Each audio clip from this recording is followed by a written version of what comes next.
Bismillahirrahmanirrahim. Assalamualaikum warahmatullahi wabarakatuh.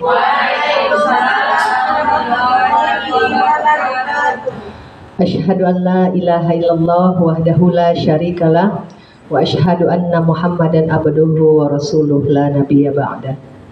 Amma ba'du.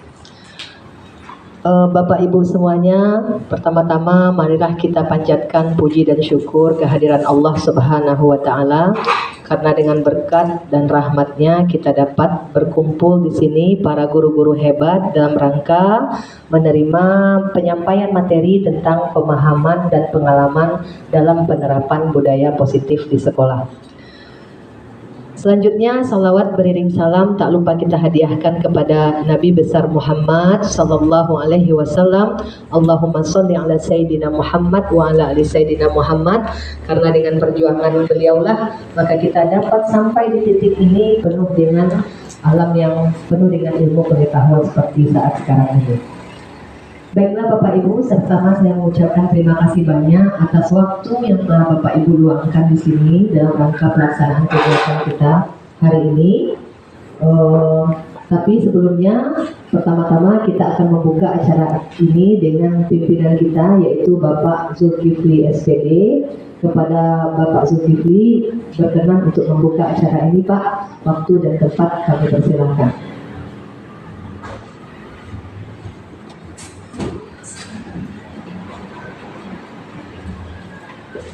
Bismillahirrahmanirrahim. Assalamualaikum warahmatullahi wabarakatuh. Waalaikumsalam warahmatullahi wabarakatuh. Yang kita hormati, yang kita banggakan itu Ibu Maini Sulastri, yang sebagai peserta calon guru penggerak angkatan ke-9 yang melaksanakan kegiatan aksi nyata pada saat ini. Kemudian kepada ibu-ibu, bapak-bapak yang hadir pada saat ini, kami mengucapkan terima kasih. Kemudian pertama-tama marilah kita mengucapkan alhamdulillah, puji syukur kepada Allah pada siang menjelang sore ini kita bisa berkumpul di ruang ini dalam rangka mengikuti, menyimak pemaparan materi yang tadi disampaikan oleh Bu Mai, yang topik judulnya itu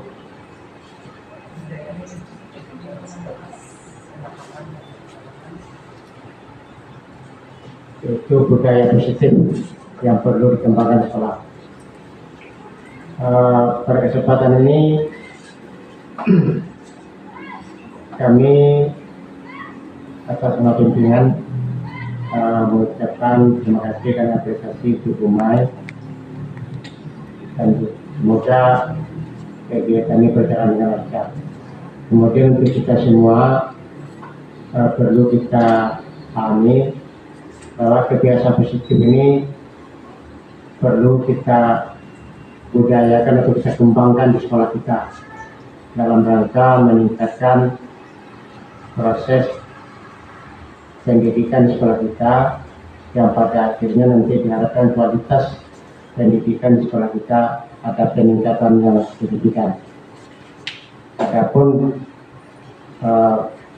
budaya positif yang perlu dikembangkan itu antara lain pertama, misalnya ini yang utama saya rasa itu masalah disiplin kita sebagai pendidik itu akan berdampak, akan sangat berpengaruh kepada peserta didik, karena disiplin itu menentukan keberhasilan seseorang. Kemudian kebiasaan positif lainnya misalnya perlunya kita meningkatkan kolaborasi, karena tugas PPM atau tugas pendidikan tidak bisa selesai, tidak bisa dikerjakan oleh seorang atau per pribadi. Jadi perlu kerjasama atau kolaborasi, baik itu dalam masalah PPM di kelas maupun dalam proses pendidikan peserta didik di luar PTN. Itu saya perlu kita tingkatkan. Kemudian data kalau pentingnya itu budaya positif, itu meningkatkan budaya bersih di lingkungan sekolah, baik itu di kelas, di kantor. Saya rasa ini sangat penting. Budaya-budaya positif seperti ini perlu kita dukung, kita terapkan. Dan banyak lagi budaya-budaya positif yang perlu kita kembangkan, yang perlu kita laksanakan. Untuk implementasinya nanti Ibu Bapak sebagai peserta bisa menyimak pemaparan materi yang akan disampaikan oleh Bu Menteri itu. Sehingga dengan penyampaian materi nanti bertambah wawasan kita, ada pencerahan apa-apa saja yang perlu kita tingkatkan, budaya positif yang perlu kita kembangkan di sekolah kita dalam rangka meningkatkan kualitas pendidikan. Kami rasa sebagai pengantar demikian. Mari kita buka atas nama kepala sekolah, kami mewakili acara ini, kita buka secara resmi dengan mengucapkan Bismillahirrahmanirrahim. Terima kasih. Assalamualaikum warahmatullahi wabarakatuh. Waalaikumsalam warahmatullahi wabarakatuh. Ini saya akan mencoba untuk menjelaskan atau berbagi pemahaman tentang pengetahuan yang sudah saya dapatkan di modul 1.4 yang sudah saya pelajari di program pendidikan CGP ini. Nah, di sini adalah dalam bentuk aksi nyata yang hari ini kita lakukan, di mana agendanya yaitu memberikan pemahaman dan pengalaman dalam menerapkan budaya positif di lingkungan sekolah kepada rekan-rekan guru yang lainnya, dan berharap setelah dibagikan pemahaman ini kita semua dapat mengambil manfaatnya dan dapat kita terapkan di lingkungan sekolah kita. Nah, kebetulan saya di sini adalah sebagai CGP Angkatan 9 Maini Sulasri dari SMA kita, yaitu SMA 1 Tanjung Mutiara. Baiklah Bapak Ibu, karena di sini temanya adalah budaya positif, maka di sini kita akan berpikiran tentang berbalik kita sedikit tentang filosofi Ki Hajar Dewantara, di mana Ki Hajar Dewantara mengatakan bahwasanya di dalam ruang lingkup pendidikan diibaratkan seorang petani. Jadi petani itu kita masukkan ke dalam ruang lingkup pendidikan. Petani itu adalah sebagai gurunya. Nah, kemudian murid itu adalah sebagai tanamannya. Kemudian sekolah itu sebagai apa? Sekolah itu sebagai tanahnya. Jadi dalam filosofi Ki Hajar Dewantara, ibarat kata seorang petani ingin membuat tanamannya itu tumbuh subur dan dapat menghasilkan dengan maksimal. Itu bagaimana caranya? Jadi tentu seperti mana yang kita ketahui, tentu diberikan pupuk yang tepat, diberikan penyiraman yang tepat, diberikan tindakan-tindakan yang tepat sehingga tanaman itu bisa tumbuh subur. Nah, begitu pula bila kita masukkan apa yang diibaratkan oleh Ki Hajar Dewantara itu ke dalam ruang lingkup pendidikan. Nah, kita di sini memiliki anak didik yang begitu banyak yang kita dapat olah sebisa kita dan semaksimal kita. Di mana kita tahu bahwasanya anak didik kita ini mempunyai potensi dan kemampuannya masing-masing. Nah, anak didik kita ini beragam dengan kemampuan yang beragam. Ada yang pintar, ada yang menengah, ada yang mungkin yang kurang pintar. Nah, di situ kita bagaimana kita mengolah anak tersebut, baik itu dalam segi ilmu pengetahuannya maupun karakternya. Kalau seandainya yang belum bisa, bagaimana kita membuatnya menjadi bisa? Nah, di situ dalam konsep menanam tadi seperti itu. Loh, kenapa ini tumbuhannya nggak bisa tumbuh dengan subur? Kita cari permasalahannya, titiknya di mana ini? Maka mungkin karena letak kesalahannya adalah di pupuk, mungkin akan dicarikan pupuk yang tepat. Seperti itu pula kita kepada anak didik kita. Kalau seandainya anak didik itu sering terlambat, sering tidak masuk, kemudian karakter bicaranya tidak sesuai dengan apa yang kita harapkan, maka kita sebagai guru harus mencari titik lemahnya di mana ini, sehingga kita bisa mengolah anak didik kita itu agar dia keluar dari permasalahannya dan kembali menjadi orang yang mempunyai sesuatu karakter yang bagus. Nah, di sini di dalam budaya positif ini ada diterangkannya di sini bahwasanya dengan salah satu tanggung jawab seorang guru adalah bagaimana menciptakan suatu lingkungan yang positif. Nah, yang terdiri dari warga sekolah yang mendukung, saling belajar dan saling bekerja sama.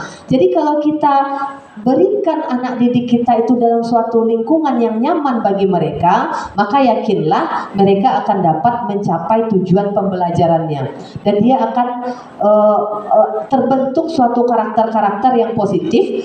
Nah, jika karakter-karakter itu dia sudah merasa nyaman, kemudian menumbuhkan karakter yang bagus, karakter yang positif, dan dilakukannya setiap hari, karakter baik itu hari ini, 2 hari, 3 hari, seminggu, 2 minggu, karakter baik tersebut selalu dipraktekannya, maka yang terjadi nanti adalah terbentuknya kebiasaan-kebiasaan yang baik atau kebiasaan-kebiasaan yang positif tersebut. Nah, kebiasaan-kebiasaan inilah yang nanti akan membentuk suatu budaya positif. Jadi kita yakin bahwasanya setiap manusia itu pasti akan ada melakukan sesuatu hal baik. Tetapi permasalahannya, apakah hal baik yang dilakukannya itu sudah membudaya, maka itu adalah tugas dan tanggung jawab yang berat bagi seorang guru membuat karakter yang dipunyai murid itu membudaya bagi dirinya. Itu ya Bapak Ibu ya, tentang budaya positif. Nah, di sini Bapak Ibu, yang akan saya terangkan ada konsep-konsep inti dari budaya positif ini. Ini yang berikut slide-nya akan bergulir terus. Apa saja yang akan saya terangkan hari ini adalah konsep inti budaya positif. Yang pertama, kita akan mengkaji perubahan paradigma belajar itu bagaimana. Kemudian yang disiplin positif bagaimana? Kalau tadi kan budaya positif, di dalam budaya positif ada yang namanya disiplin positif. Kemudian kita akan mempelajari tentang motivasi perilaku manusia. Bagaimana manusia itu berperilaku, apa yang memotivasinya. Kemudian ada 5 kebutuhan dasar manusia. Kemudian ada lagi 5 posisi kontrol. Kemudian ada keyakinan kelas, dan nanti akan ditutup pertemuan kita dengan materi bagaimana pelaksanaan atau penerapan segitiga restitusi. Mungkin suatu hal yang baru bagi Bapak Ibu untuk mendengar istilah restitusi. Nah, baik Bapak Ibu, sekarang kita masuk dulu sebelum kita lanjut materi kita. Ada satu pertanyaan pemantik yang ingin saya sampaikan kepada Bapak Ibu semua. Nah, di sini jawabannya hanya setuju atau tidak setuju. Nah, ada 3 pertanyaan di sini. Pertanyaan ini karena kita di sini beraneka ragam, tentu jawabannya juga beraneka ragam, tidak masalah. Ya, kita tidak mencari yang benar yang salah hari ini. Nanti setelah bergulirnya nanti apa yang saya sampaikan, nanti pertanyaan yang 3 ini akan terjawab dengan sendirinya. Ya, kita baik dulu pertanyaan pertama. Bagaimana menurut Bapak Ibu? Setuju atau tidak setuju? Apakah yang pertama, apakah hukuman itu katanya dapat mendisiplinkan anak? Nah, bagaimana menurut Bapak Ibu? Apakah dapat hukuman itu mendisiplinkan anak? Tidak. Tidak setuju. Ya, kenapa Ibu Widya? Kalau menurut pendapat saya sendiri, alasan saya tidak setuju karena mendisiplinkan anak malah tidak merasa terdisiplin, tapi malah terasa terbebani karena tekanan yang diberikan. Banyak yang kita kasih tekanan yang terlalu berat dengan yang permasalahan yang seharusnya tidak terlalu berat bagi anak, kayak keterlambatan siswa gitu. Oh, jadi karena dia diberikan hukuman berarti anak itu merasa tertekan. Jadi berarti hukuman itu tidak bisa mendisiplinkan anak karena hari ini tertekan, besok bisa dilakukannya kembali. Seperti itu ya Bu ya? Ya, tidak, jadi karena tekanan itu dia malah sekolah jadinya. Oh gitu, malah berefek lebih parah daripada yang sebelumnya. Oke, terima kasih Ibu. Mungkin ada yang kita berikan tepuk tangan. Terima kasih Bu Teti atas give applause-nya. Berikutnya, ada yang mungkin mempunyai pendapat yang berseberangan. Katanya hukuman itu dapat mendisiplinkan anak. Apakah benar? Setuju atau tidak setuju hukuman itu mendisiplinkan anak? Bu Wis, bagaimana Bu Wis? Pendapatnya Bu Wis. Ayo Bu Wis, berbagi Bu Wis. Baik, hukuman dapat mendisiplinkan anak. Ya, bisa. Bisa. Bisa ya. Kenapa bisa Bu Wis? Mungkin alasannya Bu Wis? Nah, biasanya anak yang kurang disiplin itu adalah anak yang agak malas. Jadi dengan kita disiplin, dengan kita beri hukuman, dia timbul di dirinya rasa termotivasi untuk belajar. Karena tidak mungkin dia tiap hari harus menerima hukuman. Jadi dengan ada hukuman mungkin dia bisa berubah. Oke, terima kasih Bu Wis ya. Kita beri tepuk tangan, applause please. Nah, jadi menurut Bu Wis, mungkin karena diberikan hukuman, maka kesalahan yang dilakukannya sebelumnya tidak akan dilakukannya lagi ya Bu Wis ya. Karena nggak mungkin dia mau menerima hukuman setiap hari. Pasti dia ada rasa malu seperti itu ya Bu Wis ya. Berarti sudah ada dua pernyataan yang berbeda. Baik, kita simpan dulu jawabannya, nanti akan terjawab. Yang kedua, Bapak Ibu, setuju atau tidak setuju Bapak Ibu ini pemberian hukuman tapi dengan hal yang positif? Nah, dia dihukum juga tetapi yang positif. Nah, seperti membaca atau membersihkan halaman, itu kan positif itu tindakan hukumnya. Apakah menurut Bapak Ibu juga dapat mendisiplinkan siswa? Tidak setuju. Silakan Bu Echa. Kenapa Bu Echa tidak setuju? Karena menurut saya pemberian hukuman yang seperti membaca, membersihkan halaman itu tidak akan dapat meningkatkan disiplin siswa atau anak, karena membaca itu kan walaupun interaksi ya pengetahuan, tetapi si anak pasti akan berprinsip membaca cuman membersihkan halaman sekolah, membersihkan WC ya, itu kan besok terlambat ulang lagi, bisa terlambat ulang lagi. Apalagi kalau seandainya dia gemar membaca ya Bu Echa ya, dia gemar baca nih, dia terlambat, pasti dia pengennya adalah besok terlambat lagi lah, kan membaca doang. Apalagi hukumannya itu karena konteksnya positif, apalagi tadi katanya membersihkan halaman, tambah pula hobinya memang berkebun, ya malah itu yang dicari oleh anak tersebut, mungkin seperti itu. Iya, oke. Thank you so much Bu Echa. Give applause please untuk Bu Echa. Ada yang berbeda Bapak Ibu. Kita mungkin akan pilih dua jawaban yang berbeda supaya kita jelas bahwasanya di sini di ruangan ini pasti ada dua pernyataan berbeda, jawaban berbeda dari satu pernyataan pemantik ini. Ada yang tidak setuju? Tadi setuju ya Bu Echa ya? Tidak setuju ya? Ada yang setuju? Tidak, berarti satu jawaban. Oke. Tidak apa-apa. Berarti di dalam ruangan ini 12 guru satu hati kita ya, tidak apa-apa ya. Memang kita tidak bisa jauh dari hati kita, selalu dalam fall in love kita ini semuanya. Oke, pernyataan pemantik yang ketiga. Sekarang memberi penghargaan. Kita guru pasti memberikan penghargaan dong kepada siswa kita ya. Bagaimana contoh penghargaan, misalnya kalau betul mungkin dikasih apa gitu. Apakah penghargaan itu dapat memotivasi anak didik kita? Setuju atau tidak setuju Bapak Ibu? Diberikan penghargaan, mungkin setelah diberikan ini kemudian dia termotivasi untuk belajar gitu. Ya Bu Wis, ayo Bu Wis. Bu Wis kayaknya aktif ini. Bu Wis setuju atau tidak setuju Bu Wis? Setuju. Setuju. Kenapa Bu Wis? Karena berdasarkan pengalaman anak saya di SD, kalau dia diberi hadiah oleh gurunya, maka dia akan bercerita di rumah, sehingga dia menjadi tambah rajin besoknya. Berarti dia dengan diberi penghargaan dia senang ya Bu Wis ya, dan berharap besok mau ambil lagi penghargaan itu ya. Jadi dia termotivasi untuk belajar. Oke, terima kasih Bu Wis. Ada lagi? Tidak setuju. Tidak setuju ya Bu Teti. Kenapa tidak setuju Bu Teti? Ini berdasarkan apa yang telah saya baca ya Bu Maya. Sebenarnya yang disampaikan Bu Wis tadi itu kan memang benar. Kenyataannya memang seperti itu. Iya. Kita pun sebagai orang dewasa diberikan penghargaan kan Senang. melonjak, senang gitu Iya, kan. betul. Ini cuman kata kuncinya, kadang karena penghargaan itu kita tidak ikhlas. Pertama, yang kedua, dengan penghargaan itu berarti tujuannya tidak tercapai. Apa maksudnya? Karena seseorang itu rajin hanya mengharapkan imbalan. Berarti, jadi tujuannya untuk disiplin sendiri tidak tercapai. Oke, berarti jadi ada harapan-harapan tertentu saat itu. Iya. Ya, terima kasih. Oke, terima kasih Bu Teti. Nah, kita simpan dulu jawabannya. Yang menang siapa ya? Bu Wis atau Bu Teti ya? Oke, kita lanjut ke slide kita berikutnya. Nah, tadi saya mengatakan bahwasanya ada konsep-konsep inti dari budaya positif. Yang pertama tadi saya sampaikan adalah perubahan paradigma. Nah, perubahan paradigma ini dulu ada yang namanya stimulus respon, kemudian beralih ke teori kontrol. Nah, coba sekarang saya ingin mengadakan suatu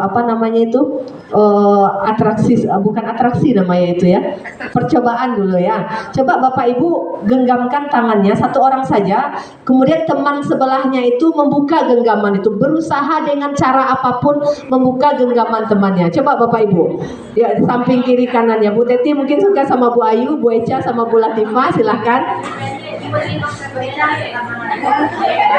Berusaha semaksimal mungkin bahwa tangannya itu bisa dibuka. Nah, bagaimana caranya Bapak Ibu? Ada nggak yang bisa terbuka genggaman tangannya atau tertutup terus? Oke. Dibuka satu-satu. Oke. Baiklah Bu Reda. Bu Reda berhasil, Bu Reda? Tidak berhasil? Ada yang berhasil? Tidak ada yang berhasil? Nah, teguh pendirian Bu Ayu teguh pendirian ya. Teguh pendirian atau Bu Teti kurang maksimal. Oke. Bu Reda, kenapa Bu Melia tidak bisa membukanya, Bu Melia? Ya, pada saat kita menggenggamkan tangan kita, kemudian teman kita itu pasti akan berusaha dengan segala cara membukanya. Ada mungkin dengan menggelitik-gelitik temannya tuh, geli-geli rasanya, akhirnya kekuatannya melemah, buka silah lain katanya, akhirnya dibukanya. Atau mungkin ada yang Bu Reda sama Bu Melia ini ya, buka lah, nanti saya traktir miso. Akhirnya karena tergoda dengan miso yang begitu enaknya, nanti Bu Reda bilang, terbayang miso, dialah dibuka tanggawannya. Maka intinya di sini Bapak Ibu semuanya, yang memegang kontrol, kita kembali ke teori kontrol ini, yang memegang kontrol tangan kita terbuka atau menutup itu siapa sebenarnya Bapak Ibu? Orang diri kita sendiri, orang yang menggenggam itu. Jadi betapapun banyaknya godaan, ibaratnya godaan-godaan dari luar, kalau seandainya kita tetap kukuh dengan pendirian kita, tetap mengontrol diri kita, maka genggaman itu tidak akan terlepas. Jadi sama dengan pada saat kita mendidik anak kita ya. Nah, harus bisa kita mengontrol diri untuk melakukan hal-hal yang baik, tidak tergoda dengan apapun untuk melakukan hal-hal yang buruk. Itu dalam konsep paradigma stimulus respon yang beralih ke teori kontrol. Makanya di sini dikatakan Bapak Ibu, ada suatu poin yang mengatakan orang lain pada stimulus respon itu orang lain bisa mengontrol saya. Itu teori yang dulu. Nah, teori yang sekarang, teori kontrol mengatakan bahwasanya hanya Anda yang bisa mengontrol diri Anda sendiri. Kemudian saya bisa mengontrol orang lain, Anda tidak bisa mengontrol orang lain. Nah, di situ konsepnya perubahan paradigma dari stimulus respon ke teori kontrol. Oke, kita lanjut ya Bapak Ibu ya.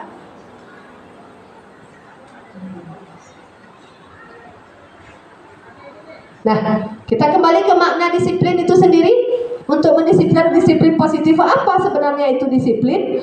Disiplin itu di sini dari bahasa Latin yang artinya adalah belajar. Jadi di dalam budaya kita makna kata disiplin itu telah berubah menjadi sesuatu yang dilakukan seseorang kepada orang lain. Kita simak konsepnya Bapak Ibu, sesuatu yang dilakukan seseorang pada orang lain untuk mendapatkan kepatuhan. Nah, kecenderungan umumnya adalah menghubungkan kata disiplin dengan ketidaknyamanan. Nah, kebanyakan ada yang seperti itu. Kalau yang namanya disiplin, pasti mungkin ada rasa tidak nyaman. Tapi tergantung ketidaknyamanannya itu dirasakan dalam segi apa, ya. Kemudian bukan dengan apa yang kita hargai atau pencapaian suatu tujuan mulia. Ingat Bapak Ibu, ini adalah kecenderungan umum.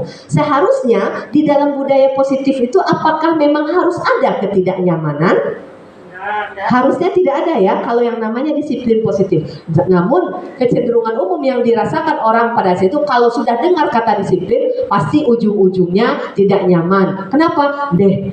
Disuruh datang tepat waktu. Padahal di rumah masih banyak pekerjaan, apalagi anak didik kita ya untuk melakukan hal yang disiplin positif itu, takutnya nanti kena hukum. Jadi bukan melakukan disiplin itu dengan rasa tanggung jawab yang tinggi, tetapi karena ada rasa tidak nyaman makanya melakukan hal disiplin tersebut. Nah, itu kecenderungan umum yang biasanya dilakukan orang-orang.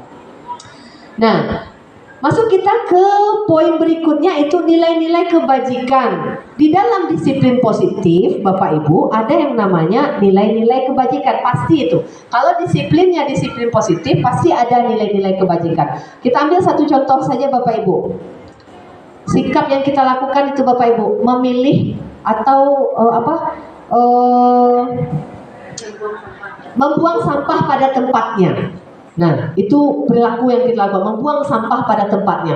Kira-kira apa nilai kebajikan yang ada pada konsep membuang sampah pada tempatnya, Bapak Ibu? Menjaga kebersihan. Menjaga kebersihan itu nilai kebajikan itu, ya. Atau mungkin ada lagi Bu Teti, contohnya Bu Teti, dalam suatu perilaku, kemudian nilai kebajikan apa yang ada Bu Teti? Berbuat baik kepada sesama teman dan guru. Berbuat nilai kebajikan. Contoh nilai kebajikan. Perilakunya apa Bu Teti? Sopan terhadap guru. Sopan terhadap guru perilakunya. Nilai kebajikannya apa Bu Teti? Menghargai. Sopan terhadap guru. Kemudian nilai kebajikannya adalah menghargai. Atau misalnya seperti ini Bapak Ibu. Satu kegiatan kita yaitu yang biasa dilakukan setiap hari oleh siswa kita adalah piket. Melaksanakan piket. Kira-kira nilai kebajikan apa yang ada pada melaksanakan piket? Tanggung jawab. Jadi di setiap perilaku yang dilakukan, terutama anak didik kita, itu ada nilai kebajikan yang terkandung di dalamnya. Nah, kebetulan karena di 2 tahun ini kita sudah melaksanakan kurikulum merdeka, maka profil pelajar Pancasila yang 6 dimensi itu bisa merupakan beberapa nilai-nilai kebajikan yang kita targetkan untuk siswa kita capai. Makanya di dalam kurikulum merdeka ini adalah ketercapaian 6 dimensi profil pelajar Pancasila. Apa profil yang 6 itu? Dimensi yang 6 itu beriman, bertakwa kepada Tuhan Yang Maha Esa dan berakhlak mulia. Yang kedua mandiri, bernalar kritis, berkebinekaan global, bergotong royong, dan yang keenam kreatif. Ini adalah pencapaian utama untuk semua anak didik kita. Misalnya sebentar lagi kita akan melaksanakan proyek P5. Di dalam pelaksanaan kegiatan-kegiatan yang berhubungan dengan proyek P5 itu nanti akan ada yang namanya nilai-nilai kebajikan yang akan tercapai. Misalnya pada proyek tema kewirausahaan, kira-kira kalau seandainya anak-anak itu membuat suatu masakan, dia di dalam satu tema secara bersama, kira-kira nilai kebajikan apa yang ada yang akan dicapai oleh anak tersebut, Bapak Ibu? Gotong royong, bekerja sama, dia saling berkolaborasi. Maka yang ada di sini adalah profil yang tercapai, dimensi yang tercapai adalah dimensi gotong royong. Jadi ingat kembali Bapak Ibu, dalam setiap perilaku yang dilakukan di dalam budaya positif, apapun perilakunya pasti akan ada nilai-nilai kebajikan universal. Nah, baiklah Bapak Ibu, kemudian kita masuk ke 3 motivasi perilaku manusia. Maksudnya di sini adalah pada saat manusia berperilaku, apa yang memotivasinya untuk melakukan hal tersebut? Nah, ada satu pertanyaan pemantik di sini Bapak Ibu, saya lihat di slide-nya. Pernahkah Bapak Ibu, nanti kita larikan ke siswa kita ya. Kita saja dulu di sini. Pernahkah Bapak Ibu melakukan sesuatu untuk mendapatkan senyuman dari orang lain? Terutama kita sebagai seorang guru dapat senyuman dari keksek kita tuh, Bapak Aswandi. Tidak Bu Teti? Atau tidak pun dengan pimpinan kita, atau mungkin kegiatan lain, kita melakukan sesuatu untuk mendapatkan senyuman. Misal untuk mendapatkan uang ada Bu Teti, ada Bu Eca, Bu Widya. Ya, untuk mendapatkan uang. Kita melakukan sesuatu untuk mendapatkan uang atau untuk mendapatkan pujian. Benar deh. Jujur atau jujur? Nah, bayangkan ya Bapak Ibu ya, anak didik kita cenderung biasanya akan melakukan seperti ini. Ingin mendapatkan senyuman dari gurunya. Contohnya, Bu, boleh saya makan infokusnya Bu? Atau mencari atau melihat senyum guru itu saja sudah hal yang luar biasa bagi anak. Atau dia ingin mendapat bukan uang mungkin ya, nilai. Lalu apa yang dilakukannya? Dia melakukan sesuatu, apa dia bilang? Bu Latifah manis sekali hari ini. Lalu Bu Latifah bilang, nilainya tetap segitu ya. Ada seperti itu. Karena apa? Kita tidak bisa pungkiri di semua siswa, di masing-masing siswa kita ini, dia melakukan sesuatu pasti atas dasar yang seperti itu. 1000 anak kita semuanya pasti sebagian besar ada yang seperti itu. Atau untuk yang paling lazimnya adalah untuk mendapatkan pujian. Itu pemantik pertama. Berarti ada ya dari kita ya. Kemudian pemantik kedua, kira-kira apalagi alasan selain yang ini nih Bapak Ibu, apalagi alasan orang lain untuk melakukan sesuatu selain mendapatkan pujian, mendapat senyuman, mendapatkan uang, mendapat hadiah, apalagi Bapak Ibu? Dapat pahala. Mendapat Penghargaan. Iya, mendapatkan penghargaan. Apa contohnya Bu Teti? Tapi mungkin ini salah satu penghargaan ya Bu Teti ya. Oke, mendapatkan uang ya. Oke, apalagi selain mendapatkan penghargaan. Kalau ini kan penghargaan ini, mendapat hadiah, mendapat uang. Dan konsepnya adalah dia melakukan sesuatu untuk ada penghargaan kepada dia, baik itu dalam bentuk senyuman, mendapatkan uang hadiah. Ada nggak dalam bentuk lain orang ini untuk melakukan sesuatu? Dia mau melakukan sesuatu karena ada faktor tertentu. Pahala. Pahala itu mungkin penghargaan juga ya Bu Eca ya, tapi konteksnya lebih vertikal ke atas. Ingin mendapatkan ilmu. Ingin mendapatkan ilmu, melakukan sesuatu ingin mendapatkan ilmu, itu masih positif nggak Bapak Ibu? Positif. Ada nggak kira-kira negatifnya? Mendapatkan jodoh. Melakukan sesuatu untuk mendapatkan uang. Nah, kita datang nih, kita ambil saja guru, belum siswa kita lagi. Kita datang tepat waktu ke sekolah mengajar. Pertama pasti ya, kalau karena kita niat lillahi ta'ala, pasti karena kerja itu budaya positif itu. Apa kira-kira lagi yang membuat kita datang tepat waktu? Bukan karena faktor itu. Karena takut dihukum. Tuh berarti adalah dalam faktor yang negatif. Konsepnya adalah hukuman. Kenapa? Kalau Bu Latifah tidak datang tepat waktu keseringan, maka Pak Aswandi tidak menandatangani sertifikasi. Ya seperti itu. Itu namanya belum disiplin positif. Karena kita tidak bisa juga menghindari itu ada. Dan bisa juga dari sekian persen, 100% siswa guru yang ada di sini, mungkin bisa partnya mungkin banyak ya, tapi mudah-mudahan tidak ya. Tapi kita tidak mungkiri itu pasti ada. Nah itu pertanyaan pemantiknya. Jadi bisa dikatakan bahwasanya ada orang itu melakukan sesuatu untuk hal yang mendapatkan penghargaan, ada yang karena takut dihukum untuk hal yang negatif. Cari aman ada itu. Ya, cari aman. Nah, oke. Nah, kita lihat satu-satu. Tiga motivasi perilaku manusia. Yang pertama, untuk menghindari ketidaknyamanan atau hukuman yang barusan dibilang sama Bu Teti tadi. Menghindari ketidaknyamanan. Nah, ini adalah tingkatan terendah dari motivasi perilaku. Motivasi terendah. Jadi kalau seandainya Bapak Ibu, kalau kita pernah melakukan itu adalah memang motivasi kita melakukan sesuatu bagus, kita melaksanakan tanggung jawab kita sebagai guru, masuk ke kelas tepat waktu, itu kan bagus. Tetapi kalau karena dimotivasi ketidaknyamanan, itu adalah motivasi terendah dari perilaku seseorang. Dan kita rasa kita tidak mau ada di poin ini. Lalu untuk mendapatkan imbalan atau penghargaan, kenapa orang berperilaku? Kenapa orang melakukan ini untuk mendapatkan penghargaan yang tadi? Ini adalah satu tingkat di atas motivasi yang pertama, karena ini lebih positif.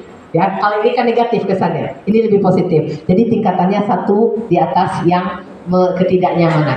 Nah, yang mana yang paling baik? Maka seharusnya kita ada di posisi yang ketiga ini. Yang mana itu? Untuk menjadi orang yang mereka inginkan. Jadi ibarat kata kita merefleksi diri kita bahwasanya kita datang ke sekolah, kita datang tepat waktu adalah meyakini bahwa diri kita ini adalah kita menghargai diri kita sendiri dengan nilai-nilai yang kita percaya bahwa tepat waktu itu memang ada hal yang positif yang harusnya ikhlas kita lakukan. Nah, kita berada di posisi yang nomor 3. Maka dari yang ketiga motivasi perilaku ini, kalau kita kerucutkan dia, maka itulah yang biasa kita kenal keseharian Bapak Ibu. Ada yang namanya motivasi eksternal dan ada motivasi internal. Itu sudah biasa kita lakukan. Nah, untuk menghindari ketidaknyamanan dan hukuman serta memperoleh imbalan, itu masuk ke dalam motivasi eksternal. Tetapi yang kita yakini dari diri kita sendiri bahwa itu adalah nilai-nilai kebajikan yang harus kita lakukan, maka itu yang disebut dengan motivasi internal. Mudah-mudahan kita para guru hebat di sini bisa melakukan sesuatu berdasarkan motivasi internal. Nah, motivasi internal ini di sini Bapak Ibu diterangkan, inilah tujuan dari disiplin positif. Nah, ini ini bisa, tetapi tidak mengarah ke disiplin positif. Oke, kita kaji lagi sekarang. Ada yang namanya istilahnya hukuman, ada yang namanya istilahnya konsekuensi, ada istilah yang namanya restitusi. Pertanyaannya, apa beda antara yang tiga ini? Pernah nggak dengar beko dihukum, beko karena konsekuensi? Nah, pertanyaannya, beda hukuman dengan konsekuensi apa? Lalu ada satu lagi, ini yang paling baik nih, nanti kita kaji kembali. Ada yang namanya restitusi. Apa itu hukuman? Kita lihat tabel di sini sedikit Bapak Ibu. Di atas ada namanya apa ini Bapak Ibu? Identitas gagal. Kemudian di sini ada apa? Identitas sukses. Di bawah identitas sukses ada apa? Disiplin. Di bawah disiplin ada konsekuensi dan restitusi. Dari tabel saja bisa kita simpulkan bahwasanya kita bisa mengatakan anak didik kita itu gagal kalau seandainya dia baru masih dalam tahap melakukan sesuatu karena hukuman. Itu identitas gagal namanya. Jadi dia melakukan sesuatu tapi masih hukuman, belum terasa menyerap dalam dirinya. Itu identitas gagal bagi anak. Nah, yang dikatakan disiplin dan mengarah ke identitas sukses dari seorang anak kalau seandainya dia melakukan dua hal ini, yaitu konsekuensi atau restitusi. Lalu apa itu perbedaan antara hukuman, konsekuensi, dan restitusi? Kita lihat kesimpulannya di sini Bapak Ibu ya. Hukuman bersifat tidak terencana atau tiba-tiba. Si A masuk kelas, ketok pintu. Assalamualaikum Bu, terlambat. Lalu ibunya bilang, kenapa kamu terlambat? Lari, keliling lapangan 100 kali. Itu maksudnya apa itu Bapak Ibu? Hukuman. Makanya di sini hukuman itu sifatnya tidak terencana, hanya tiba-tiba. Apa yang terpikir di kepala itu yang dibilang. Tidak pikir, disuruhnya nanti bersihkan WC guru, WC siswa, sudut sana, sudut sini.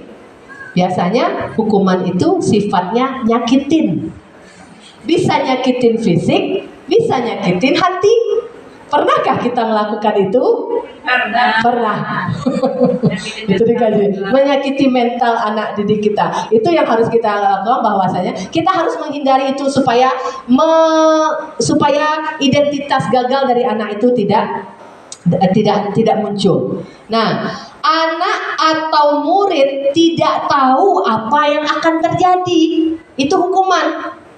Pas dia masuk, dia nggak mikir, nanti kalau seandainya saya datang terlambat nih, pasti bersihkan WC. Enggak, ternyata pas waktu terlambat, keliling lapangan 100 kali. Karena tidak ada aturan yang mengikatnya bahwa dia terlambat itu harus bersihkan WC. Karena apa? Terlambat atau tidak terlambatnya dia itu tergantung isi kepala gurunya. Gurunya pada saat dia terlambat itu mau apa? Itu yang akan muncul di kepala gurunya. Ibarat kata apa yang tertuang di kepala itu yang diucapkan langsung kepada anak pada saat anak melakukan kesalahan. Jadi tiba-tiba saja dan anak tidak dilibatkan.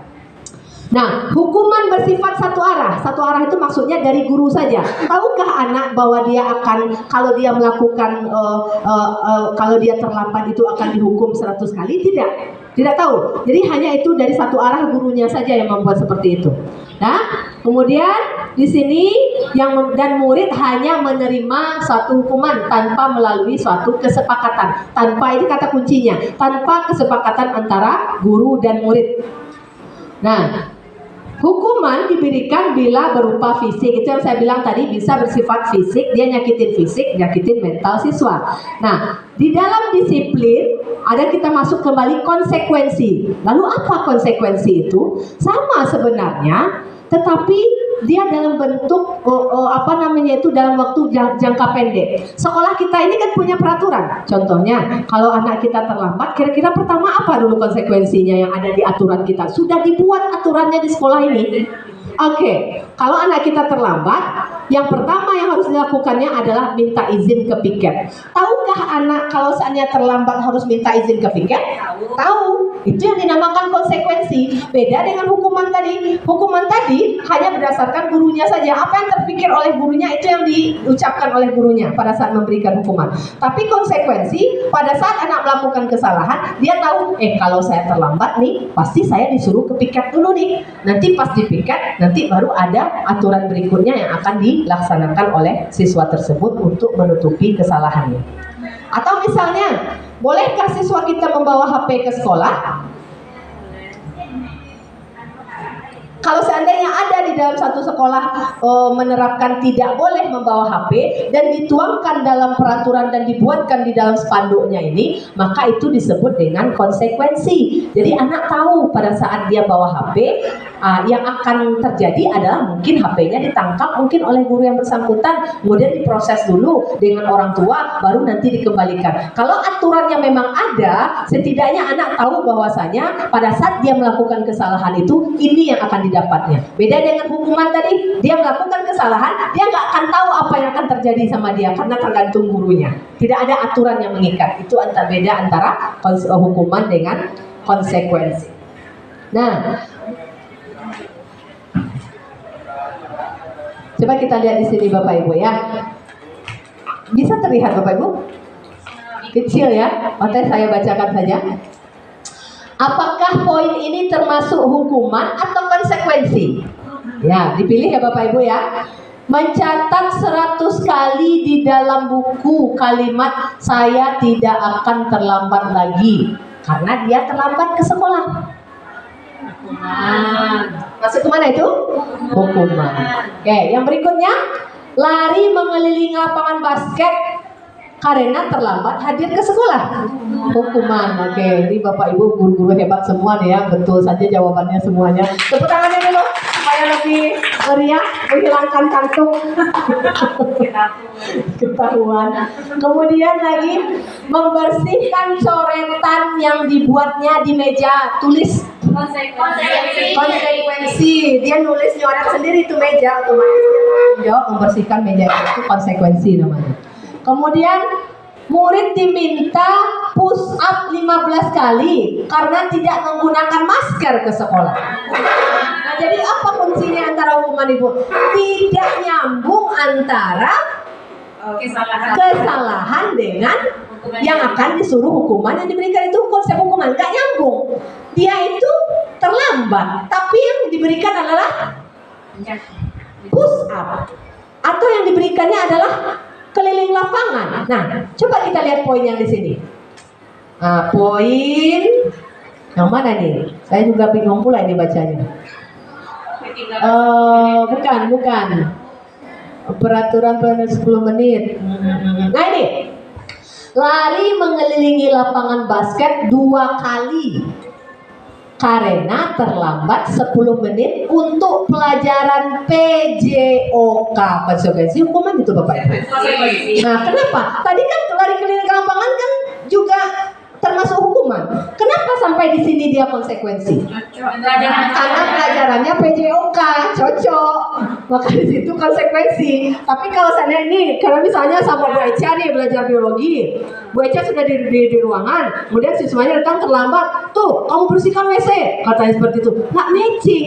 Tapi kalau pelajaran Pak Yusuf yang guru olahraga, Ibu Latifah ya, itu karena terlambat 10 menit disuruh keliling lapangan masa, cocok. Ibaratnya itu sebagai pengganti pemanasan. Itu namanya konsekuensi. Jelas ya Bapak Ibu ya. Jadi kita harus di sini kita hilangkan hukuman terhadap anak didik kita. Yang kita lakukan adalah konsekuensi, dan yang paling baik adalah restitusi. Lalu apa itu restitusi? Oke. Ini jawabannya tadi, kita tidak bahas semuanya Bapak Ibu ya. Ini jawaban ke semuanya tadi. Nah, ada satu lagi nih istilah dihukum oleh penghargaan. Ada nggak Bapak Ibu di sini yang tahu apa maksudnya?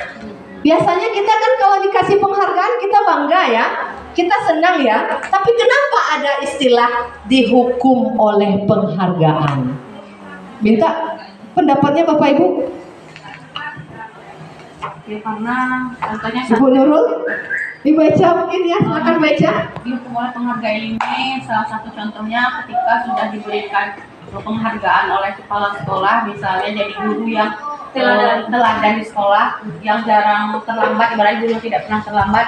Jadi ketika ada suatu yang menyebabkan bapak atau ibu guru itu terlambat, jadi agak astagfirullah, baru kemarin ini dapat penghargaan, nah takutnya nanti dapat cemohan. Iya, karena sudah terbiasa ya Bu Echa ya dengan penghargaan. Karena Bu Ibu, kita itu selama ini kita berpikir bahwa memberi penghargaan kepada anak itu positif. Ternyata memberi penghargaan itu sama dengan menghukum. Sama dengan menghukum siswa. Kita bayangkan nih, kita di kelas, pada saat kita betul saja jawaban anak, kemudian kita kasih penghargaan anak tersebut. Nanti besoknya dia akan nunggu penghargaan itu pada saat dia jawabannya benar. Pada saat dia memberikan jawaban yang benar tetapi tidak ada penghargaan yang ada pada dirinya, maka dia akan down. Kok hari ini nggak dikasih penghargaan? Ibarat kata, kok ibu sudah berubah sekarang? Dia sendiri yang hukum dirinya. Bahasanya dia sudah terbiasa dengan hal itu. Nah, tapi yang perlu digarisbawahi adalah penghargaan itu perlu kalau di titik-titik atau di kondisi tertentu. Kalau seandainya penghargaan itu sering kita lakukan, maka yang ada adalah hati anak itu akan rusak dibuatnya pada saat penghargaan itu tidak kita berikan lagi. Yakinlah Bapak Ibu? Pada saat kita tidak berikan lagi. Tapi kalau sekali-sekali, mah itu wajar, hanya untuk memotivasi saja. Makanya penghargaan itu itu dalam kurun waktunya harus dalam jangka waktu pendek, bukan dalam waktu panjang. Ya, itu penghargaan. Maka di sini Bapak Ibu, saya bacakan di sini. Penghargaan efektif jika kita menginginkan seseorang melakukan sesuatu yang kita inginkan dalam jangka waktu yang pendek. Penghargaan itu efektif kalau kita lakukan dalam jangka waktu pendek. Itu yang saya bilang, tidak setiap waktu pada saat anak itu jawabannya benar kita berikan penghargaan. Kalau dalam jangka waktu panjang seperti itu, maka konotasinya adalah dihukum oleh penghargaan. Lalu, jika kita menggunakan penghargaan lagi dan lagi, maka orang tersebut akan bergantung pada penghargaan yang diberikan. Yang saya bilang tadi, menunggu dan menunggu penghargaan yang diberikan oleh gurunya. Dan serta nantinya akan kehilangan motivasi secara sendirinya. Mulanya sudah termotivasi nih, karena sudah diberikan penghargaan, seperti kata Bu Wis tadi, diberikan anak penghargaan, lalu dia termotivasi untuk melakukannya. Nah, kalau seandainya pada titik tertentu penghargaan itu hilang, maka otomatis motivasinya juga akan terturun. Itu yang namanya tadi dihukum oleh penghargaan. Kita refleksi ke pertanyaan pemantik. Saya rasa tadi terjawab pertanyaan pemantik yang sebelumnya. Nah, kemudian lagi di sini, penghargaan itu dapat mematikan kreativitas. Penghargaan itu dapat merusak hubungan. Merusak hubungan seperti tadi. Yang mulanya gurunya sudah peduli karena beri penghargaan, kemudian besoknya tidak memberi penghargaan lagi, maka siswa itu akan terjadi gap antara guru dengan murid. Ibarat kata dia sudah berpikiran negatif bahwasanya guru itu nggak sayang lagi sama saya. Itu yang namanya penghargaan itu dapat merusak hubungan. Penghargaan itu dapat merusak kreativitas. Pada saat diberikan penghargaan, dia kreativitasnya tinggi. Pada saat tidak diberikan penghargaan, kreativitasnya pun akan melemah. Jadi Bapak Ibu, kita harus hati-hati dengan yang namanya penghargaan. Jangan sampai kita terlampau berlebihan dalam memberikan penghargaan, karena konteksnya nanti adalah dihukum oleh penghargaan. Nah, apa yang paling baik tadi katanya Bapak Ibu? Restitusi. Apa itu restitusi? Restitusi adalah proses menciptakan kondisi bagi murid untuk memperbaiki kesalahan mereka. Ibarat kata di sini restitusi yang terkandung dalam ada berapa tadi? Tiga motivasi manusia berperilaku, Bapak Ibu? Ada 3 ya. Tetapi kalau dikerucutkan lagi ada berapa? Ada 2. Ada yang eksternal, ada yang internal. Kira-kira restitusi ini masuk yang mana ini? Masuk yang internal, karena dia sudah meyakini bahwasanya dia sudah melakukan kesalahan, kemudian kesalahan itu dia mencoba memperbaiki, dan kemudian apa yang dilakukannya setelah itu restitusi. Maka restitusi adalah proses menciptakan kondisi bagi murid untuk memperbaiki kesalahan mereka. Bapak Ibu, pada saat anak kita melakukan kesalahan nih, anak kita tidak piket, kemudian kita berikan tadi hukuman. Hukuman itu identitas apa tadi Bapak Ibu identitasnya? Identitas gagal ya. Hukuman itu adalah identitas gagal. Nah, kira-kira setelah diberikan hukuman, besoknya lagi dia apakah sadar dengan kesalahannya itu? Belum tentu. Ya, bisa jadi iya, bisa jadi tidak. Ibarat kata dia melakukan piket berikutnya bukan dengan alasan suatu keikhlasan, bukan karena rasa tanggung jawab. Namun di dalam restitusi itu menciptakan kondisi bagi murid bahwasanya dia akan memperbaiki, dia sadar bahwa dia salah, dia akan berusaha untuk memperbaikinya, dia akan ada rasa tanggung jawab di sana, dan kemudian dia akan berusaha merubahnya dengan hal yang lebih baik untuk kedepannya. Itu restitusi. Nah, kalau restitusi itu akan membuat karakter peserta didik itu lebih kuat. Kalau seandainya tadi kita memberikan hukuman, dia lakukan, itu belum ada rasa tanggung jawab. Tetapi kalau seandainya kita lakukan restitusi, dia sadar dengan kesalahannya, maka karakter yang namanya tanggung jawab itu akan semakin kuat melekat pada dirinya. Ibarat kata, kalau sudah kuat terhadap pada dirinya, besoknya akan dia lakukan lagi karakter positif tersebut, kemudian besok dilakukan lagi, maka yang tercipta adalah tadi yang pertama sekali, yaitu budaya positif. Ujung-ujungnya kembali budaya positif. Proses kolaboratif yang mengajarkan murid untuk mencari solusi untuk masalah mereka dan membantu murid berpikir tentang orang seperti apa yang mereka inginkan. Dia ingin menjadi orang yang bertanggung jawab, maka dia laksanakan piket. Dia ingin menjadi orang yang teratur, maka dia datang tepat waktu. Semuanya dilakukan atas dasar kesadaran sendiri, tanpa ada paksaan dari orang lain. Bukan karena faktor eksternal, tetapi karena faktor internal. Restitusi, murid belajar untuk mengubah kebiasaan dari kecenderungan untuk mengomentari orang lain menjadi mengomentari diri sendiri. Pernah nggak kita lakukan itu? Kita sering komen orang lain tuh, dia datang terlambat sih tahu itu.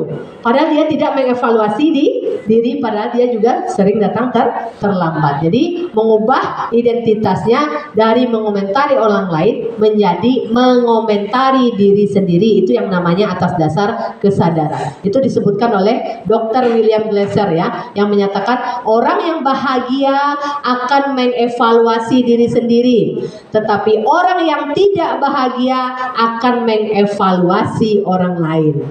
Kita mau jadi orang bahagia atau tidak bahagia? Kalau kita ingin menjadi orang bahagia, maka kuncinya adalah kita mengevaluasi diri sendiri. Nah, itu yang nanti akan kita terapkan kepada anak didik kita, bahwa dia harus menjadi orang bahagia, bukan menjadi orang yang tidak bahagia dengan memiliki karakter yang kuat yang melekat pada dirinya.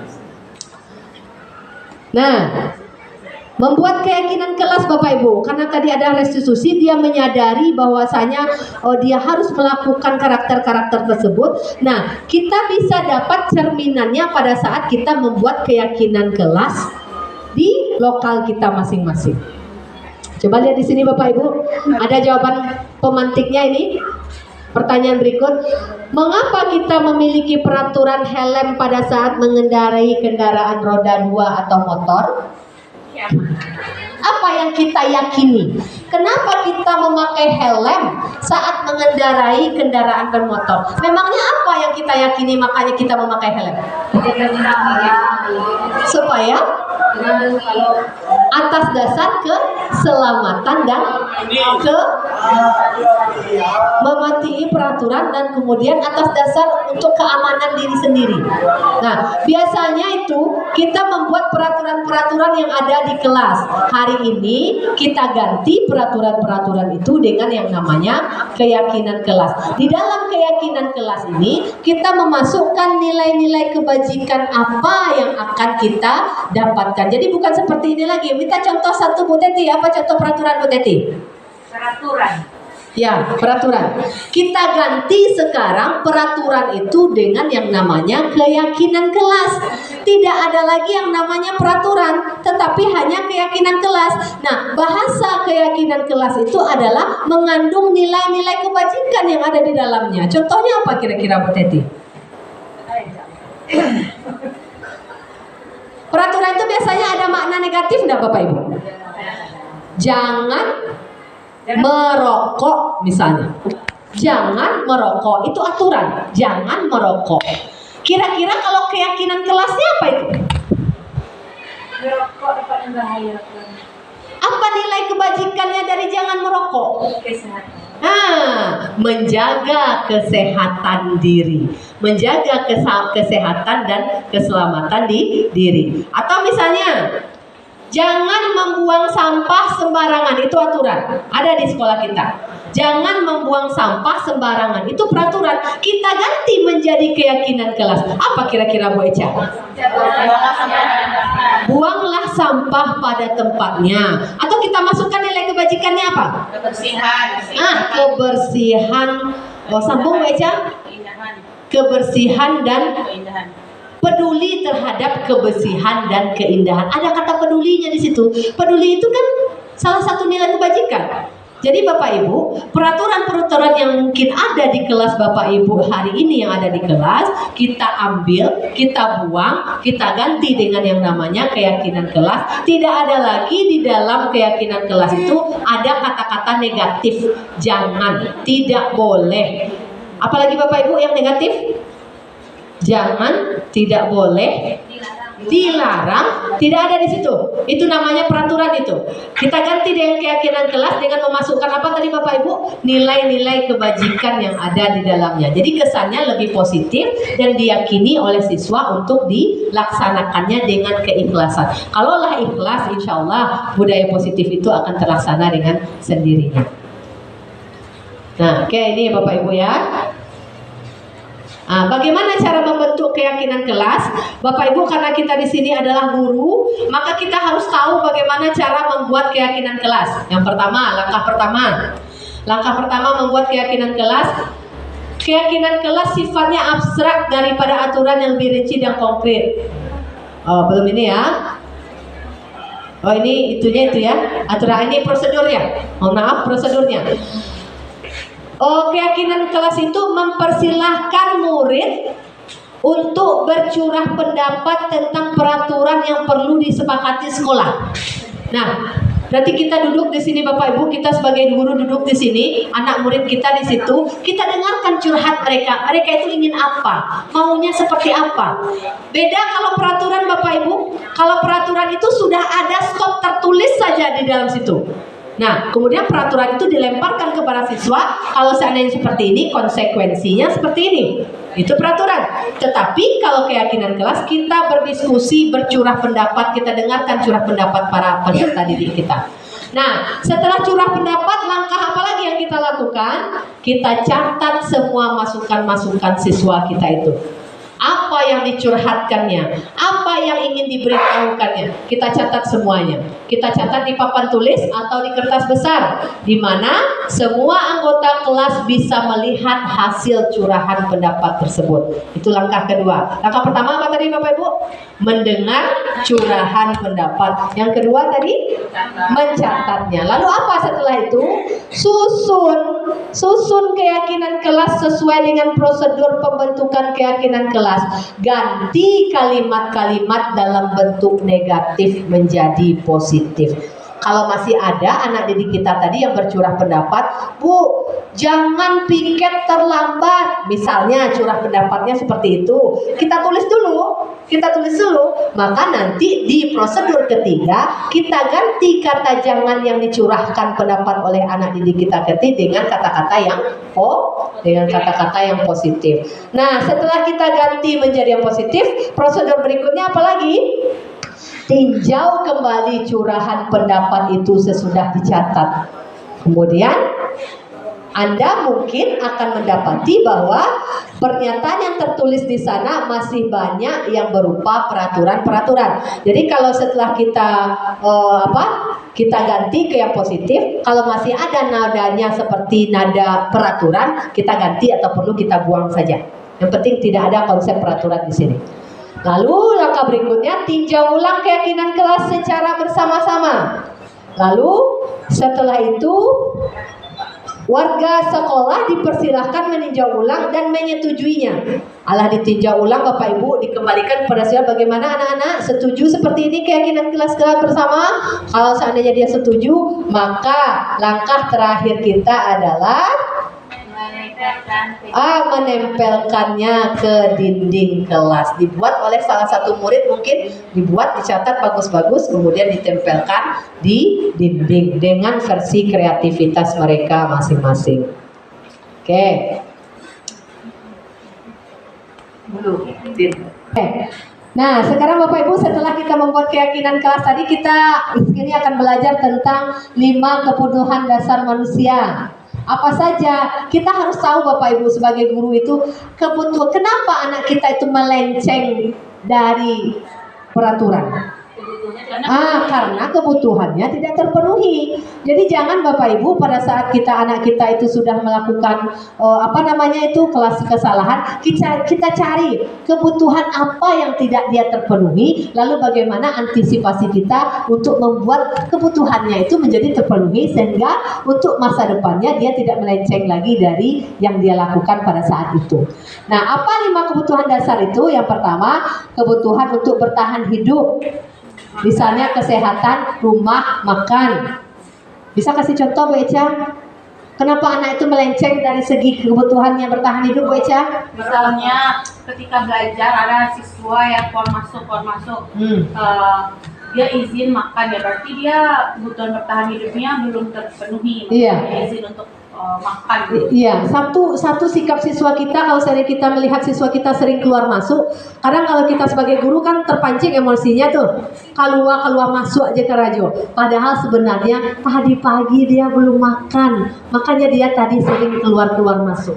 Maka di sini bahasanya kita mungkin bisa panggil, kita arahkan dia bahwasanya pagi makan dulu dan segala macam. Kalau semuanya itu terpenuhi, maka untuk berikutnya dia tidak akan keluar masuk lagi pada saat pembelajaran. Apa kebutuhan dasar yang kedua? Kasih sayang dan rasa diterima. Anak kita itu melenceng dari yang seharusnya karena kebutuhan kedua ini tidak didapatkannya. Bisakah kasih contoh Bu Latifah? Rasa diterima dan kasih sayang Bu Latifah. Siswa yang selalu mencari perhatian saat belajar. Iya, dia selalu mencari perhatian. Kira-kira apa yang tidak dia dapatkan di rumah itu Bu Latifah? Iya, bisa jadi orang tuanya pergi pagi pulang sore sibuk dan segala macam, tidak ada kasih sayang yang dia dapatkan dari orang tua. Akhirnya di sekolah dia berusaha mencari-cari bagaimana guru itu bisa perhatian kepada dia, bagaimana pula Tifa itu bisa fokusnya hanya ke dia saja, tidak memperhatikan siswa lain. Kalau siswa lain berarti dia cemburu, berarti ada di sana kebutuhan untuk rasa sayang diterimanya tidak dapat dipenuhinya. Anak guru kayak gitu. Anak guru? Maksudnya Bu Eca? Pagi-pagi. Oh iya. Berarti anak kita ya Bapak Ibu ya. Pagi-pagi. Pokoknya sebelum malam tuh anak kita aja mesti kayak gimana kan? Thanky sedikit seperti itu. Iya ya. Ya, berarti kita harus hati-hati ya. Jangan kita mendidik anak yang ada di sini 1000. Ternyata anak kita masuk termasuk salah satu anak yang kebutuhan dasarnya tidak terpenuhi. Mudah-mudahan bukan kita golongannya di situ ya Bapak Ibu. Kemudian yang ketiga adalah penguasaan, yang berhubungan dengan kekuatan pencapaian sesuatu, menjadi kompeten. Apa maksudnya Bu Teti? Misalnya seperti ini, dia ingin dihargai dengan kompetensinya. Misalnya kalau kekuasaan itu dia ingin dihargai dengan kompetensi yang ada. Kebetulan anak itu misalnya cerdas, ternyata guru sedikit mengabaikan. Jadi dia menonjolkan dirinya biar diakui. Iya, iya seperti itu ya Bapak Ibu ya. Kadang ada kita anak kita itu ya, dia cerdas tetapi pendiam, ya. Tapi kalau kita tahu dia cerdas, bagaimana kita bisa ibarat kata menarik dia supaya bisa dia terlibat? Sebenarnya anak cerdas itu dia mau ditarik. Maka kita adakan bahwa kita libatkan dia mungkin dalam suatu kegiatan ya Bu Titi ya, dari mungkin kita masukkan ke dalam perlombaan mungkin seperti itu. Maka dia merasa kompetensinya itu diakui. Lalu kebutuhan yang ketiga, yang keempat yaitu kebebasan. Kebebasan menginginkan pilihan, mencoba, perlu banyak bergerak. Maksudnya apa ya Bu Eca? Yang nomor 4 ini kebebasan, kebutuhan anak itu kebutuhan dasarnya kebebasan. Menurut Bu Eca bagaimana? Ketika anak itu memilih suatu kebutuhan dasar yang keempat itu yaitu kebebasan, menginginkan pilihan. Jadi ketika anak itu untuk memilih suatu pilihannya, misalnya kayak memilih jurusan, jadi dia tuh bebas. Jadi tidak, kalau kita kan sebagai guru karena dia pintar misalnya nih, ambilnya kedokteran aja atau teknik sipil aja, padahal dia sendiri dia tidak mau itu, dia maunya jadi pengacara atau dia mau jadi ahli pertanian seperti itu. Iya, banyak sekarang ini ya para orang tua yang menginginkannya anaknya jadi dokter, padahal dia tidak mau. Di situ tidak ada kebebasan. Padahal dia nggak mau jadi dokter, dia mungkin mau jadi ekonom. Akhirnya dijalaninya dokter itu, tapi apa yang nanti akan terjadi? Gagal. Jadi kita harus biarkan anak kita itu bebas memilih. Dan yang terakhir adalah kesenangan. Artinya kesenangan ini adalah kita biarkan anak itu melakukan sesuatu sesuai dengan apa yang disenanginya.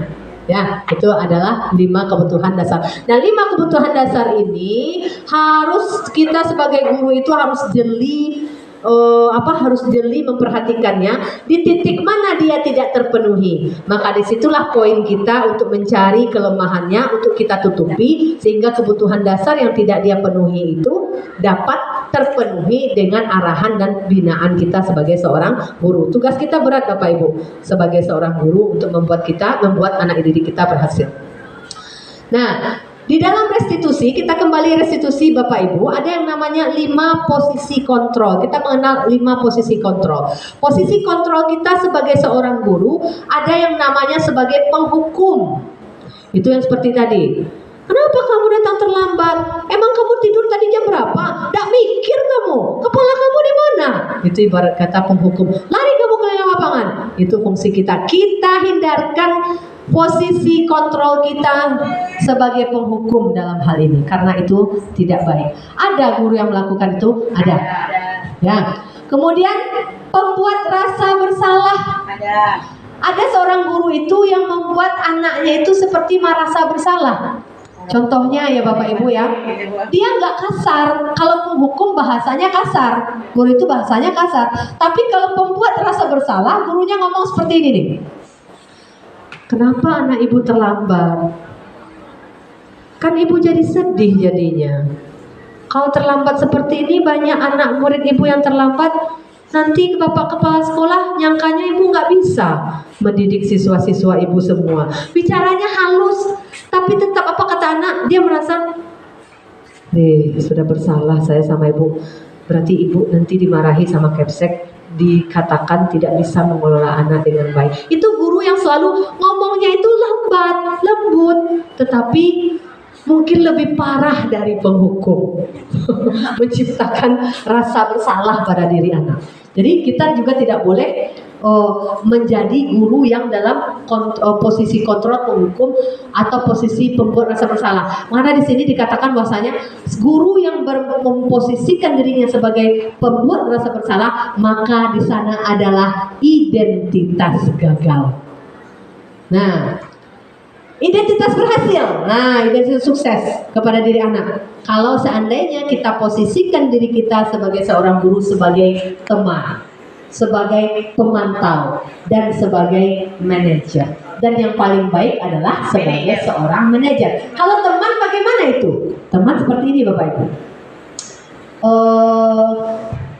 Ibarat kata seperti, ayolah lakukan demi ibu. Itu kan kayak ibaratnya nggak ada gap antara anak dengan guru ya.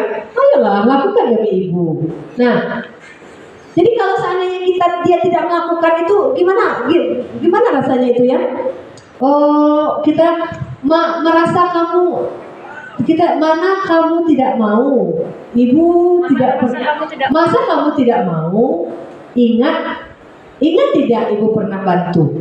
Masa kamu tidak mau? Ingat tidak ibu pernah bantu?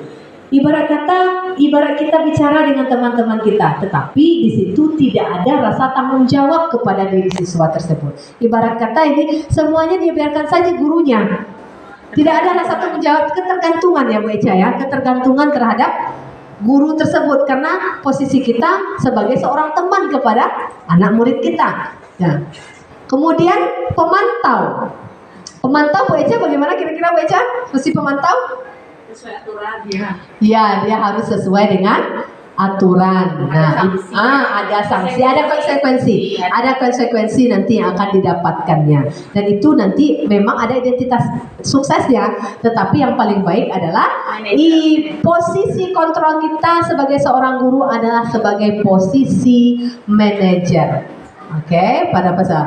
Kita ibarat kata posisi manajer itu kita membuat siswa itu sadar akan kesalahannya, dia yakini bahwa itu ada kesalahannya dan dia yakini bahwasanya dia tidak akan melakukan hal yang seperti itu lagi untuk perubahan ke arah yang lebih baik. Itu restitusi ya Bapak Ibu ya. Ada rasa tanggung jawab dalam dirinya seperti itu. Dia tidak tergantung kepada orang lain.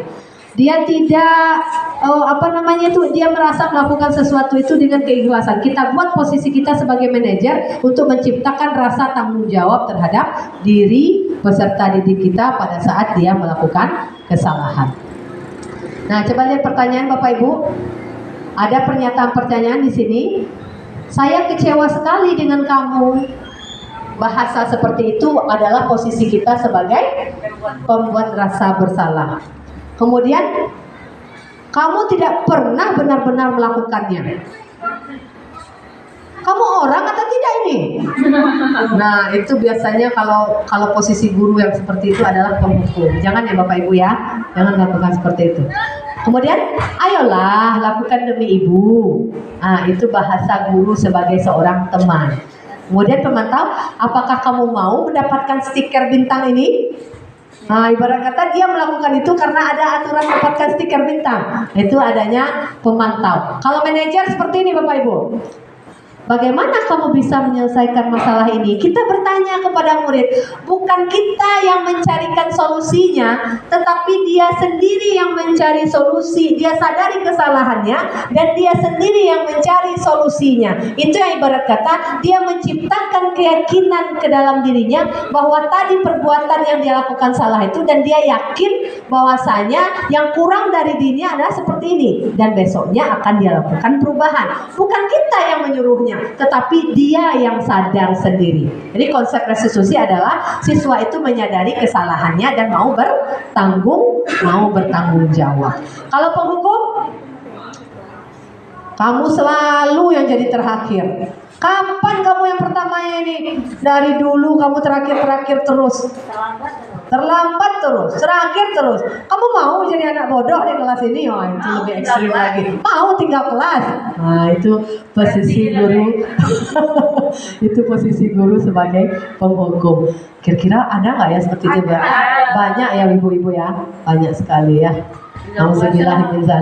Mudah-mudahan guru-guru hebat yang ada di sini bisa yang mendengar ini bisa mengadakan setelah materi disampaikan bisa mengadakan perubahan diri ya Bapak Ibunya, agar kita memposisikan diri kita sebagai apa tadi Bapak Ibu?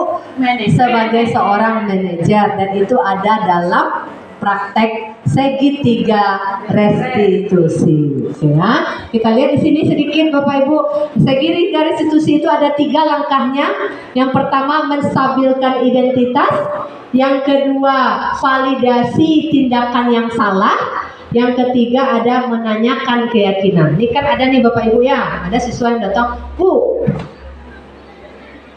si Wahyu itu sering aja dia mencolek, saya nggak terima digitukan Bu, pokoknya saya nggak mau, panggil dia Bu, bla bla bla bla bla seperti ini. Pada saat kondisi marah itu kita menstabilkan identitas ada 2 versi, bisa dari ucapan, bisa dari tindakan. Pada saat anak kita itu sedang seperti itu, apa yang kita lakukan? Anak ibu sedang apa? Silakan duduk dulu nak. Kenapa terengah-engah seperti ini? Minum dulu ayo. Dia kan tadi sedang emosi tuh, maka kita stabilkan identitasnya. Mungkin pertama kalau tindakan seperti itu, atau mungkin dari ucapan. Kalau seandainya jadi ibu sih, kalau kepala ibu dicolek sama orang, ibu juga marah sih.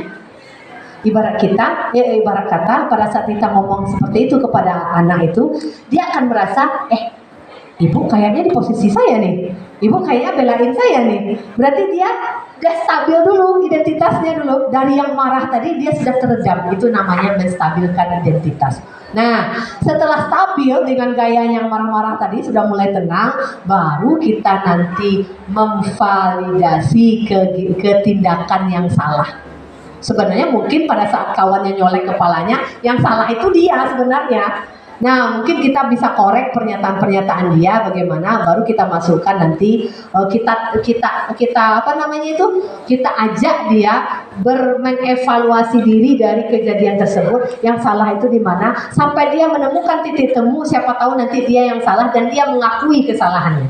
Tidak selalu anak yang datang kepada kita itu yang mengatakan bahwa temannya bersalah, belum tentu temannya bersalah. Siapa tahu datang masalahnya adalah dari dia sendiri. Nah, pada saat restitusi itu akan tergali dengan sendirinya, anak tahu di mana kesalahannya dan dia bertanggung jawab atas kesalahannya tersebut. Dan baru yang terakhir kita tanyakan keyakinan apa yang akan dia lakukan dari kelakuannya atau tindakannya tersebut. Nah, itu yang namanya segitiga restitusi. Sekarang yang terakhir Bapak Ibu, sebelum menutup, kita lihat sebentar satu contoh restitusi yang sudah saya praktekkan dan mungkin bisa kita terapkan secara bersama-sama di lingkungan sekolah atau di lingkungan kelas kita.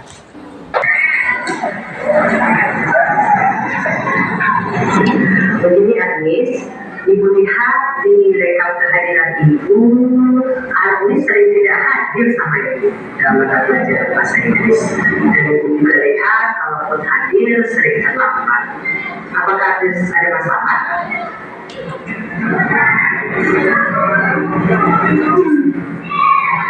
Loh, kenapa menangis Agnes? Ayo cerita sama Ibu. Atau ayo minum dulu agar hati Agnes lebih tenang. Itu menstabilkan dulu ya Pak Jo ya, karena dia menangis.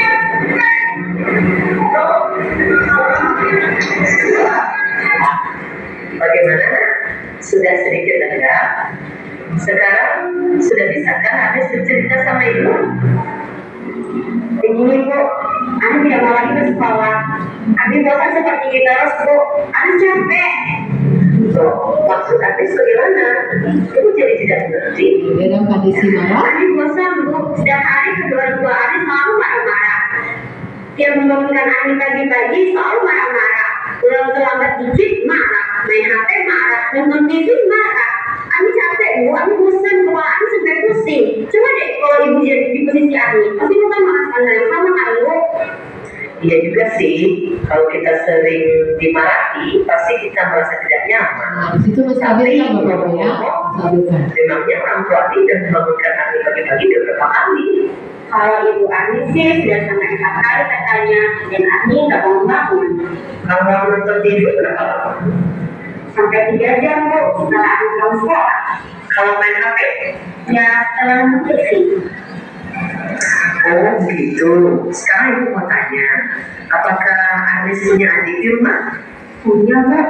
Nah sekarang coba pikirkan, kalau seandainya Ini langkah menuju validasi tindakan yang salah ya Bapak Ibu ya. Agnes, tetapi dia tidak mau bangun, terus kerjaannya cuma nonton TV dan main HP, tidak mau membantu pekerjaan Agnes di rumah. Nah kalau ada seperti itu, bagaimana perasaan Agnes? Ya kesel Bu, bisa-bisa mencubit dia, maaf juga. Nah, begitu juga perasaan ayah dan Ibu Agnes. Dia sudah sering membangunkan Agnes pagi-pagi, tapi malah tidak Agnes pedulikan. Agnes sibuk dengan aktivitas yang tidak bermanfaat. Padahal kan Agnes bisa bantu-bantu ayah dan ibu untuk urusan rumah. Itu juga ya Bu, kenapa Agnes tidak kepikiran seperti itu? Mungkin selama ini ayah dan ibu Agnes sudah seringkali tersakiti oleh sikap Agnes. Sementara Agnes hanya membiaskan urusan Agnes, Agnes sering dimarahi sama ayah dan ibu. Nah, dia sudah mulai Tidak mencari mencari caranya. penyebab kenapa Agnes selalu memarahi sama ayah. Nah, sekarang keyakinan apa Ini tidak kita menyalahkan Bapak Ibu, dia sadar sendiri. Hanya harus menjadi anak yang mendengarkan orang tua Bu, dan harus tahu dengan Nah, ini keyakinannya, dia meyakini hal tersebut. Nah, sekarang Ibu mau tanya, setelah ini apa yang akan Agnes lakukan? Hanya akan berubah Bu, hanya akan menjadi anak yang lebih baik. Hanya akan membuat kedua orang tua bangga.